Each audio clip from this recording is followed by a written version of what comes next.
Westing Game by Ellen Raskin, Day 7. I hope you are better at filling cavities than making false teeth, Turtle said, gripping the arms of the dentist's chair. In a glass cabinet against the wall, 3 rows of dentures grinned at her, with crooked teeth, overlapping teeth, notched teeth. Those faults are what make the dentures look real, the dentist explained. Nothing in nature is quite perfect, you know. Now, open your mouth wide. Wider. Ow! Turtle screamed before the probe touched tooth. Just relax, young lady. I'll tell you when to say ow. Turtle tried to think about other things. False teeth, buck teeth, that rotten buck-toothed Barney Northrop stopped by this morning to tell the Wexlers they would have to pay for all the damage done by the bombs. Barney Northrop had called her parents irresponsible and had called her something worse, much worse. He was surprised by that kick. It was her hardest one ever. Now you can say ow, the dentist unclipped the towel from her shoulder. Turtle passed her tongue over the drilled tooth. She had not felt a thing, but the real pain was yet to come. Flora Baumbach was taking her to the beauty parlor to have her singed hair cut off. College teams from 5 states competed in the first indoor track meet of the season, but the big event, the mile run, was won by a high school senior. That's my boy, that's my Doug, Mr. Who shouted, one voice among thousands cheering the youngster on his victory lap. Cameras flashed as Doug posed, smiling broadly, index fingers high in the air. I owe it all to my dad, he told reporters, and cameras flashed again as Doug flung an arm around the proud Mr. Who. Just wait until the next Olympics, the inventor thought. With Doug's feet in my inner soles, he'll run them all to the ground. Later that evening, Madame Who, chattering in unintelligible Chinese, made it known that she wanted Doug to wear his prize to the Westinghouse. Standing on tiptoe, she placed the ribbon over his bent head and patted the shiny gold medal in place on his chest. Good boy, she said in English. A saddened Sandy returned to apartment 4D. Hi, Chris. Did you talk to him, Judge? Talk to whom? Barney Northrop. He was waiting at the front door when I got back from the track meet, mad as a wet cat. Said he had lots of complaints about me, never being on duty, drinking on the job, lies like that. He fired me right on the spot. I told him you wanted to see him, figuring you might put in a good word, so he'd let me stay on. No, Mr. McSuthers, I'm sorry, but I haven't seen Barney Northrop since I rented this apartment. Barney Northrop was that Westing's disguise, false buck teeth, slick back wig, pasted on mustache? Well, it's not the first time I got fired for no cause. The dejected doorman blew his nose loudly in a Westing man-sized hanky. Hey, Chris, bet you don't know the Latin name of the red-headed woodpecker. That was a hard one. Chris had to say Melanoprus eventhrocephalus very slowly. Some smart kid, hey, Judge? Chris, the judge, and I have a little business to discuss. Excuse us for a minute. Judge Ford joined the doorman in the kitchen. Our game plan is this, Mr. McSuthers. We give no answer. No answer at all. Our duty is to protect Westing's ex-wife. Crow? Sandy guessed. That's right. There's something else that's been bothering me, Judge. I know it sounds crazy, but, well, I found out Otis Amber doesn't live in the grocer's basement, and he's not as dumb as he pretends. He's a snoop and a troublemaker, and I don't think he is who he says he is. And who do you think Otis Amber is? The judge asked. Sam Westing. Judge Ford leaned against the sink and pressed her head against the cabinet. If Sandy was correct, she had played right into the man's hands. Sam Westing's hands. Come on, Crow. You always like to get there early to open the door for people. Crow had stopped in the middle of the steep road to stare up at the Westing house. I've got a funny feeling that something evil is waiting for me up there, Otis. It's a bad house, full of misery and sin. He's still there, you know. Sam Westing is dead and buried. Come on. If we don't go, we gotta give the money back, and we already spent it on the soup kitchen. I feel his presence, Otis. He's looking for a murderer. Violet's murderer. Stop scaring yourself with crazy notions. You sound like you're on the bottle again. Crow strode ahead. I didn't mean that, Crow. Honest. Look up there at that moon. Isn't it romantic? Somebody's in real danger, Otis, and I think it's me. Chapter 23, Strange Answers. Lawyer Plum was there in one pair of airs when Otis Amber danced into the game room. Hee hee hee, the turtle's lost its tail, I see. Turtle slumped slow in her chair. Flora Baumbach thought the short, sleek haircut was adorable. especially the way it swept forward over her little chin. But Turtle did not want to look adorable. She wanted to look mean. The dressmaker fumbled past the wad of money in her handbag. Here, Alice, I thought you might like to see this. Turtle glanced at the old snapshot. It's Baba, all right, except younger. Same dumb smile. Suddenly she sat upright. That's my daughter, Rosalie, Flora Baumbach said. She must have been 9 or 10 when that picture was taken. Rosalie was squat and square and squinty. Her protruding tongue was too large for her mouth. Her head lolled to one side. I think I would have liked her, Baba, Turtle said. Rosalie looks like she was a very happy person. She must have been nice to have around. Thump, thump, thump, thump. Here come the victims, Sidel Pulaski announced. Angela greeted her sister with a wave of her crimson-streaked healing hand. Turtle had convinced her not to confess. It would mean a criminal record. It would kill their mother, and no one would believe her anyhow. I like your haircut. Thanks, Turtle replied. Now Angela had to love her forever. Most of the heirs had to comment on Turtle's hair. You look like a real businesswoman, Sandy said. Well, that's an improvement, Denton Deer said. You look nice, Chris said. Only Theo, bent over the chessboard, said nothing. White had moved the king's bishop since the last meeting. It was his move. At last the stares turned from Turtle's hair to a more surprising sight. Judge Ford strode in as regally as an African princess, her noble head swathed in a turban, her tall body draped in yards of hand-printed cloth. She slipped a note to Denton Deer, then sailed to her place at table 4. Goggle-eyed Otis Amber was speechless. They all were, except for Sandy. Gee, that's a nifty outfit, Judge. Is that what you call ethnic? The judge did not reply. Applaud. The local hero has arrived. Doug raised his arms, pointing his index fingers to the flaking gilt ceiling in the I'm number 1 sign, and acknowledged the clapping with a victory lap around the room. Here come the Wexlers, Mr. Who remarked, seating his puzzled wife at table 1. Turtle exchanged an anxious glance with Angela. The last time they saw their mother, she was crying her head off. Now the tears were gone from her bleary eyes, but she was staggering, giggling. Her hair was a mess. Sorry we were late, Jake apologized. We lost track of time. They had been clinking wine glasses in a small cafe, the cafe they used to go to before they were married, toasting good times. They had had many good times together, many good memories shared, it seems. 3 big wine bottles full. Happy Grace waved at the heirs. She felt so wonderful, so overflowing with love for Jake, for everybody. Hi, Mom, Turtle called. Grace blinked at a young, short-haired girl. Who's that?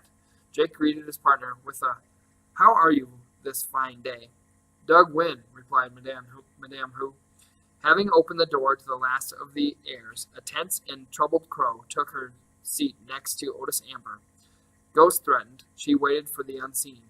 Hey, lawyer, can we open these? Otis Amber shouted, waving an envelope. A similar envelope lay on each table. His forehead creased with uncertainty. Ed Plum fumbled through his papers. I guess so, was his opinion. Cheers erupted as the heirs withdrew the checks. Again, Judge Ford signed her name to the $10,000 check and handed it to the doorman. Here you are, Mr. McSuthers. This should tide you over until you find another job. Sandy's heartfelt thanks were muffled by Sidel Pulaski's loud shh, shh. Grace Wexler mimicked. Then she dropped her head into her crossed arms on the table and fell asleep to the sound of the lawyer's throat-clearing coughs. 12th. Welcome again to the Westinghouse. By now you have received a second check for $10,000. Before the day is done, you may have one more. Much more. Table by table, each pair will be called to give one and only one answer. The lawyer will record your response in case of a dispute. He does not know the answer. It is up to you. 1. Madame Sun Lin Hu, cook. Jake Wexler, bookie. Bookie? He really must have been distracted when he signed that receipt. Jake studied the 5 clues on the table. Of America and God above. Even knowing his wife's clues didn't help. He'd have to gamble on a long shot. Say something, he said to his partner. Boom, said Madame Who. Ed Plum wrote, Table 1, boom. 2. Flora Baumbach, dressmaker. Turtle Wexler, financier. Turtle read a prepared statement. In spite of the fact that the stock market dropped 30 points since we received our $10,000, we have increased our capital to $11,587.50, an appreciation of 27.8% calculated on an annual basis. Flora Baumbach slapped a wad of bills on the table and 2 clinking quarters. In cash, she said. Ed Plum asked them to repeat their answer. Table two's answer is $11,587.50. Sandy applauded. Turtle took a bow. Number 3. Christos Theodorakis, ornithologist. Dr. Denton Deer, intern. Ornithologist? His brother must have given him that fancy title when he filled in the receipt. Maybe he would become an ornithologist someday. He was a lucky person getting that medicine and all. He didn't want to accuse anybody, not Judge Ford, apartment 4D, not Otis, Grain, Amber, not the limper. Just about everybody limped at one time or other. Today, Sandy was limping. I think Mr. Westing is a good man, Chris said aloud. I think his last wish was to do good deeds. He gave me a partner who helped me. He gave everybody the perfect partner to make friends. What is Table 3's answer? The lawyer asked. Denton Deer replied, Our answer is Mr. Westing was a good man. Number 4. J.J. Ford, Judge. Alexander McSuthers, fired. We don't have an answer, the ex-doorman responded as planned. The judge looked at Table 3. Denton Deer, her note in his hand, shook his head, which meant, no, Otis Amber has not had plastic surgery done on his face. The judge turned to Table 6. Otis Amber could not be Sam Westing. She was right to have trusted him. But Crow is expecting something to happen. Crow knows she is the answer. She knows she is the one. Number 5. Grace Winclapple Wexler, restaurateur. James Who, inventor. Grace raised her head. Did someone say Winclapple? Never mind, Winclapple, it's our turn, Who snarled. The lawyer got names and positions all filed up. And I've got a drunk for a partner. He prodded Grace to her feet. Faces were swirling. The floor was swaying. Grace grabbed the edge of the floating table and gave her answer in a thick, slurred voice. The newly decorated restaurant, Who's on First, the eatery of athletes, will hold its grand reopening on Sunday. Specialty of the day, fruited sea bass on purple waves. Grace sat down where the chair wasn't. Turtle gasped. Angela looked away. The heirs tittered as Jake helped his wife up from the floor. What is Table 5's answer, please? The lawyer pressed. Ed Plum, said Mr. Who. Yes, sir. That's our answer. Ed Plum. Oh. Number 6. Bertha Erica Crow, mother. Otis Amber, deliverer. Mother. Did I write mother? Crow mumbled. Is that your answer? Ed Plum asked. I don't know, Otis Amber replied. Is mother our answer, Crow? He could have sworn she had again signed the receipt, Good Salvation Soup Kitchen.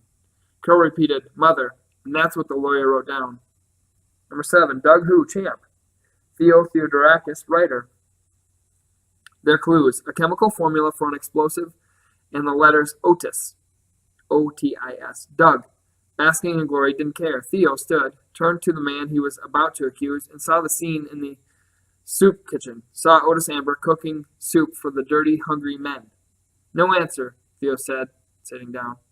Number 8, Sidel Pulaski, victim. Angela Wexler, person. Sidel was dressed for the occasion in red and white stripes, leaning on crutches decorated with white stars on a field of blue to match the cast on her ankle. She hummed into a pitch pipe and began to sing one note above the pitch she played. Oh, beautiful for spacious skies, for amber waves of grain, for purple mountain majesties above the fruited plain. What a spectacle she made, her wide rear end sticking out, singing in that tuneless, nasal voice. The derisive smiles soon faded as, pair by pair, the heirs heard their code words sung. America, America, God shed his grace on thee, and crown thy good with brotherhood from sea to shining sea. Such a beautiful song, Grace Wexler slurred, but the others sat in somber silence. Even Turtle thought Table 8 had won. What is your answer? Ed Plum asked. Our answer, Sidel Pulaski announced with certainty, is Otis Amber. The heirs listened to the lawyer, read the next document, but their eyes stayed fixed on Table 8's answer, Otis Amber. 13th. Okay, folks, there will be a short break before the big winner is announced. Bertha Erica Crow, please rise and go to the kitchen for the refreshments. Dazed with fear, Crow rose. The 13th section. 13th was an unlucky number. Judge Ford told Sandy to follow her. "Hey, Crow, old pal, do me a favor and fill this for me," he said, handing her his flask as they left through the door. "I'll go on the wagon starting tomorrow, promise." Angela left the room, too, concerned over Crow's trance-like state. Turtle followed Angela to make sure she didn't end up in the fireworks room again. The judge remained seated, watching the remaining heirs, who were watching Otis Amber. The delivery boy had had enough of their suspicions. He swept a pointed finger across their range, imitating the sound of a machine gun. Rat-tat-tat-tat-tat-tat. Crow and Angela came back with 2 large trays. Turtle returned empty-handed, puzzled but much relieved. The judge joined Denton Deer and Chris at table 3, bringing a plate of small cakes with her. "None of the heirs have had plastic surgery as far as I can tell," the intern remarked, "but your partner sure could have used some." The judge studied Sandy McSuthers, prize fighter's face as he leaned against the open doorway. Their eyes met, and he lifted his flask in salute. "Anybody want a drink?" "Sure," Grace Wexler replied with a giggle, but Jake gave her a cup of strong black coffee instead. "We must keep our wits about us, Mr. McSuthers," Judge said, walking toward him. "Sam Westing has not made his final move." "Nothing like scotch to clear the head," he replied. He took a long swig, coughed, wiped his mouth on the sleeve of his uniform, and glared at Crow with narrowed, watery eyes. Theo grinned down at the chess table. White had made another move, a careless move. He licked the cake crumbs from his fingers, wiped his hand on Westing paper tea napkin, and took his opponent's queen from the board. At least he had won the chess game. Perched on a corner of table 8, the young lawyer tried to start a conversation with Angela, ignoring Sidel Pulaski, who twice asked, "Surely you must have the answer, Mr. Plum." She nudged her partner. "Surely you must have the answer, Mr. Plum," Angela repeated sweetly. "Oh, of course. At least, I assume I do," he replied. "My instructions are to open the documents one by one at the scheduled time." He checked his watch. Oops! He was 1 minute late. Ed Plum hurried to the billiard table, tore open the next envelope, and pulled out the document, cutting his finger on the paper's edge. 14th. Go directly to the library. Do not pass go. Chapter 24. Wrong. All wrong. Grace Wexler clung unsteadily to Mr. Who's arm. "Where are we going?" "Who knows?" Who replied. "We didn't even pass go." Partner sat with partner at the long library table, moaning with impatience as Ed Plum opened another envelope, removed the tagged key, tried to unlock the top right hand desk drawer, reread the tag, unlocked the upper left-hand drawer, and found the next document. 15th. Wrong. All answers are wrong. "What?" Sidel Pulaski cried. "I repeat, wrong. All answers are wrong. Partnerships are canceled. You are on your own. Alone. The lawyer will leave and return with the authorities at the appointed time.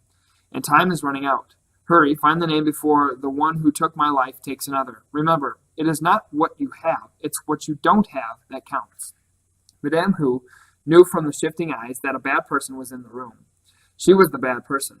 They would find out soon. The crutch lady had her writing book back, but all those pretty things she was going to sell, they wanted them back too. She would be punished soon. "How much time do we have?" Turtle asked. Ed Plum left the library without answering and locked the door.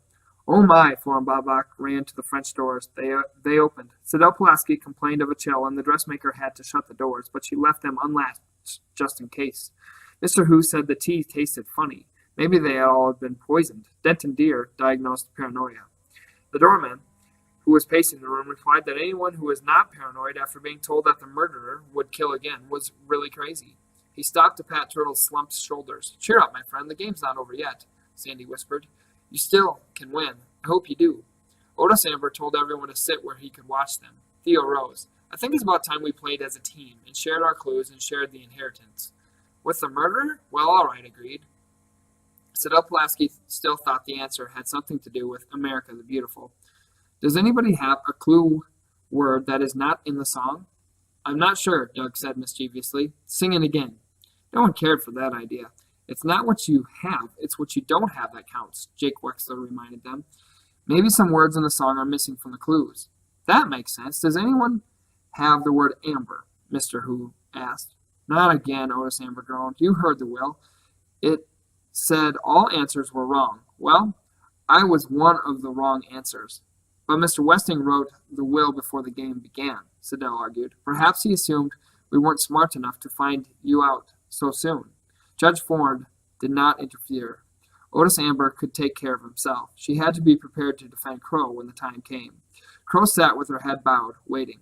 No one had the word Amber, but two pairs had am in their clues. Two ams do not make amber, Siddell declared. Two ams stand for America, America. I've got America, Jake Wexler shouted. I've got America. Ravings of a madman, Mr. Who thought. The podiatrist, could he be the one? Jake explained in a calmer voice. The two ams could not stand for America, America, because one of my clues is America. Sandy stood with a long swig from his flask, coughed, then spoke in a hoarse voice. We're getting nowhere. Why doesn't everybody hand in their clues so Miss Pulaski can arrange them in order and we can see what's missing? Her eyes narrowed with suspicion. The judge watched Sandy collect the clues. Just write them out again, he said to Turtle, who had eaten the originals. Then he placed the paper squares before the secretary and resumed his seat. What was her partner doing? Why was he playing into Westing's hands? He knows the answer. He knows he's leading the heirs to Crow. Again the judge studied the doorman's battered face, the scars, the bashed-in nose, the hard blue eyes under those taped spectacles, the baggy uniform. Everyone was given the perfect partner, Chris said. Chris was right. She was paired with the one person who could confound her plans, manipulate her moves, keep her from the truth. Her partner, Sandy McSuthers, was the only heir she had not investigated. Her partner, Sandy McSuthers, was Sam Westing. The secretary quickly arranged the clues in order. Oh, beautiful for spacious skies, for waves of grain, for purple mountain majesties above fruited plain. America, God shed his grace on thee, and thy good with brotherhood from sea to shining sea. The missing words, Siddell Pulaski announced, are Bertha, Erica, and Crow. Bertha, Erica, Crow. Crow paled. Judge Ford stood. May I have everyone's attention? Thank you. Please listen very carefully to what I have to say. We found the answer to Sam Westing's puzzle. Now, what are we going to do? Remember, we have no evidence of any kind against this unfortunate woman. We don't even have proof that Sam Westing was murdered. Can we accuse an innocent woman of a murder that has never been proved? Crow is our neighbor and our helper. Can we condemn her to a life imprisonment just to satisfy our own greed, for money promised in an improbable and illegal will?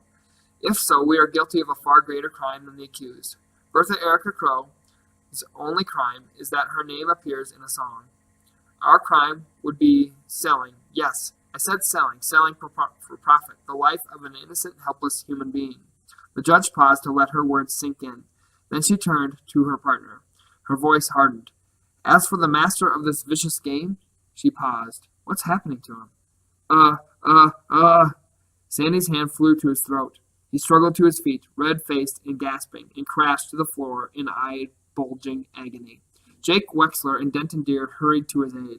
Theo pounded on the door, shouting for help. Ed Plum unlocked the door, and two strange men rushed past him, one carrying a doctor's bag, quickly limped on crooked legs to the side of the writhing doorman. I'm Dr. Sykes, everyone. Please move away. The heirs heard a low groan, then a rasping rattle, then nothing. Sandy! Sandy! Turtle screamed, pushing through the restraining hands. She looked down on the doorman sprawled at her feet. His face was twisted in rigid pain. His mouth gaped over the chipped front tooth. The taped glasses had fallen from his blue eyes that were locked in an unseeing stare.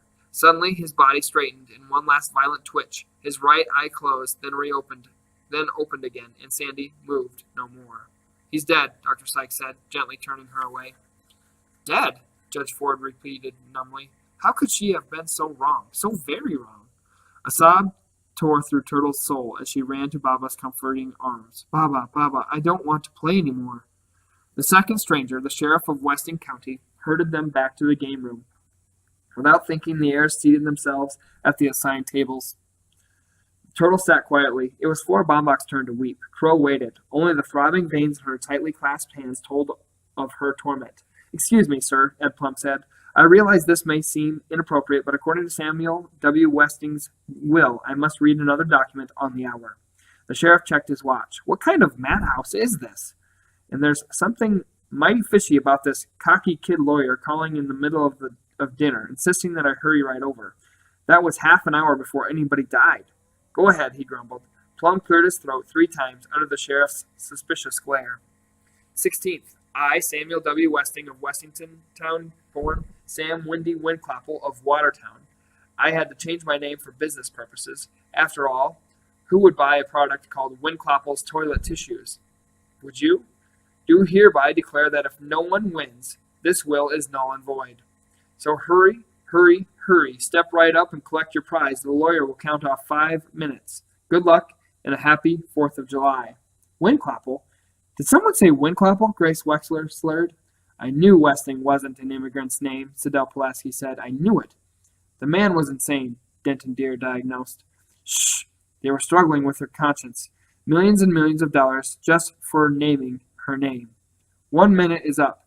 The heir stared at the answer. Bertha Erica Crow. A religious fanatic, maybe even crazy. But a murder? They had no evidence that Westing was murdered. The judge said so. Crow waited. She had not suffered enough for her sins. Her penance was yet to begin.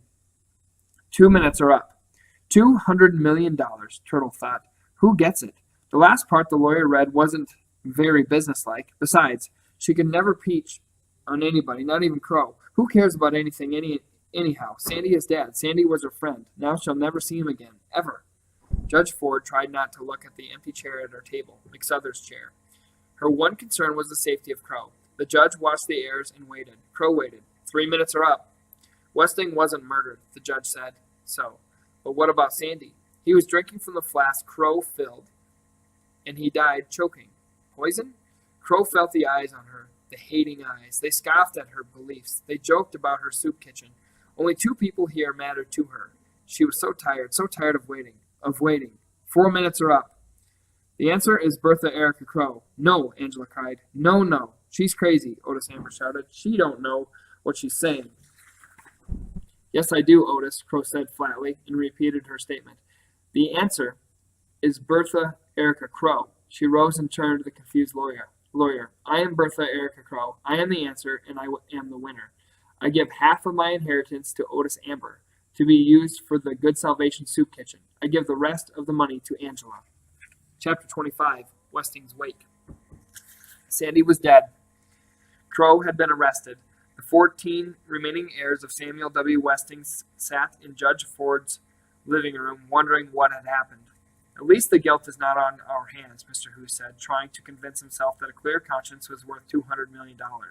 Crow's going to jail, Otis Amber wailed, and all you do is pat yourself on the back for not being a stoolie?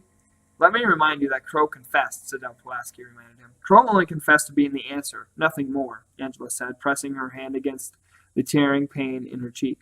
Even if Sam Westing wasn't murdered, like the judge said, Doug Hu argued, there was nothing wrong with Sandy until he drank from the flask Crow filled. If Crow is innocent, Theo said, that means the murderer is still here in this room. Flora Baumbach tightened her grip on Turtle, who was nestled in her arms. Poor Crow, Otis Amber muttered. Poor Crow. Poor Sandy, you should say, Turtle responded angrily. Sandy's the one who's dead. Sandy was my friend. You should have remembered that before you kicked him, Denton Deere remarked. I never kicked Sandy, never. The intern turned sideways in his chair in case of attack, but the kicker stayed slumped in sadness. Well, someone kicked him today. That was one mean bruise he had on his shin. That's a lie. That's a disgusting lie, Turtle shouted. The only person I kicked today was Barney Northrup, and he deserved it.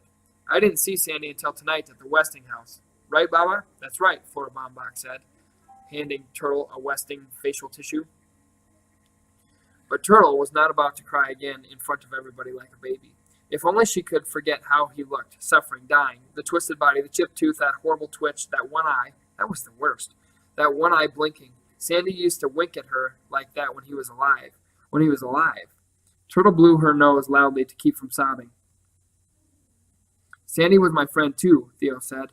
I was playing chess with him in the game room, but he didn't know I knew. Why is everybody lying? Turtle slumped further into Flora Baumbach's arm. Sandy was her friend, not Theo's, and Sandy didn't know how to play chess. The judge, too, was surprised. How can you be certain it was Mr. McSuthers you were playing with, Theo? That's what partners are for. Doug watched the chess table to see who was moving the white pieces, Theo replied. Again the track star thrust his I'm number one fingers high in the air. Dumb jock, thought Mr. Hu. Doesn't he realize this is a wake? But he is the champ. My son's the champ. Doug win, said Madame Hu. They did not suspect her anymore. Good, very good. But it was so sad about the door guard.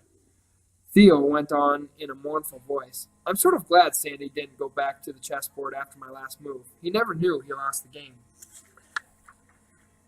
Did you checkmate him? The judge asked.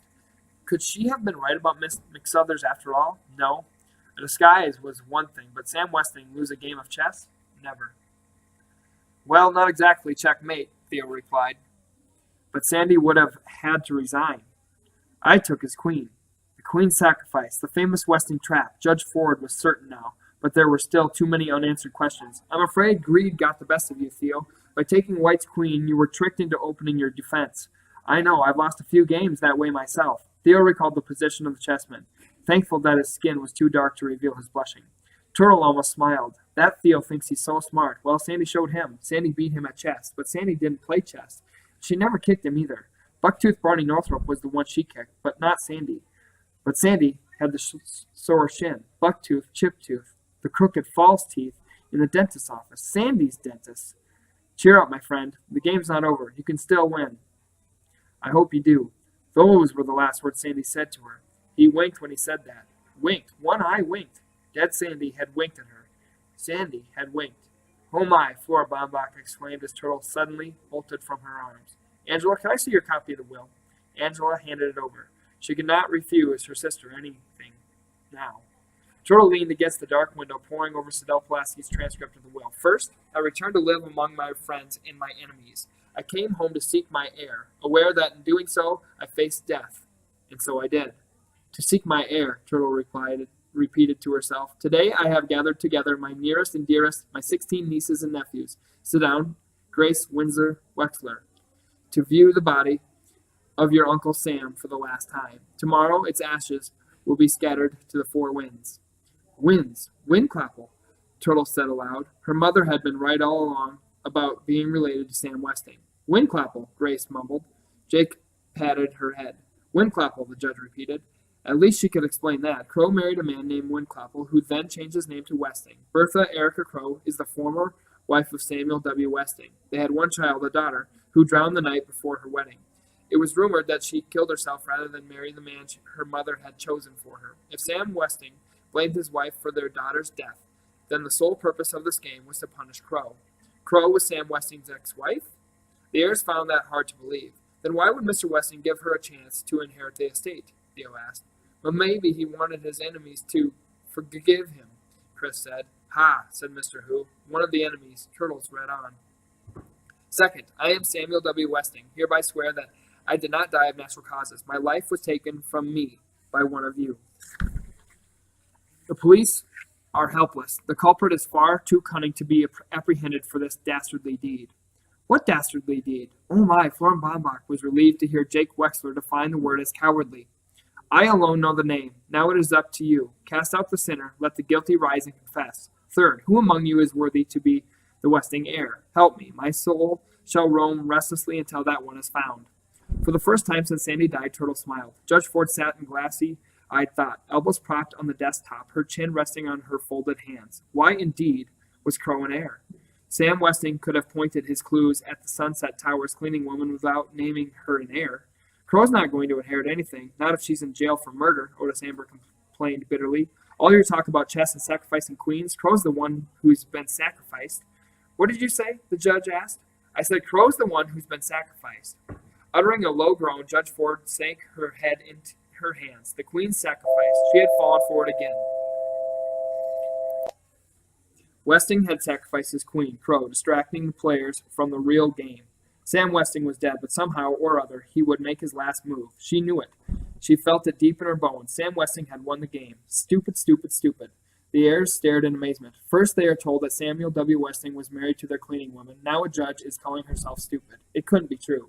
Sam Westing wasn't stupid, Denton Deere declared. He was insane. The last part of the will was sheer lunacy. Happy 4th of July. It is November.